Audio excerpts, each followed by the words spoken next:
வணக்கம் நண்பர்களே, வாழ்க வளமுடன். ஒருவருக்கு வீட்டில் டெலிஃபோன் பில் அதிகமாக வந்தது. அவர் தன் மனைவியிடம் கூறினார், நான் நண்பர்கள் உறவினர்களுக்கு ஃபோன் செய்ய அலுவலக ஃபோனை பயன்படுத்துகிறேன், நீதான் அதிகமாக பேசியிருப்பாய் என கூறினார்.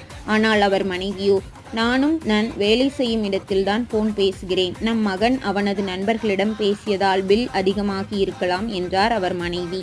மகனோ, எனக்கும் நான் வேலை செய்யும் கம்பெனியில் ஃபோன் உண்டு, அதிலிருந்துதான் நான் ஃபோன் பேசுகிறேன் என்றான். நம் வீட்டில் வேலை செய்யும் பெண் டெலிஃபோனை சுற்றி வருவதை பார்த்திருக்கிறேன் என்றான் மகன். வேலைக்காரியோ, என்னை எதற்காக திட்டுகிறீர்கள்? உங்களைப் போல் நான் வேலை செய்யும் இடத்திலிருந்துதான் என் நண்பர்களுக்கும் உறவினர்களுக்கும் ஃபோன் பேசுகிறேன் என அவர் கூறியதும் அனைவரும் அதிர்ச்சியடைந்தனர். உங்களுக்கு வந்தா மட்டும் ரத்தம், இதே அடுத்தவனுக்கு வந்தா தக்காளி சட்னியா? நன்றி நண்பர்களே.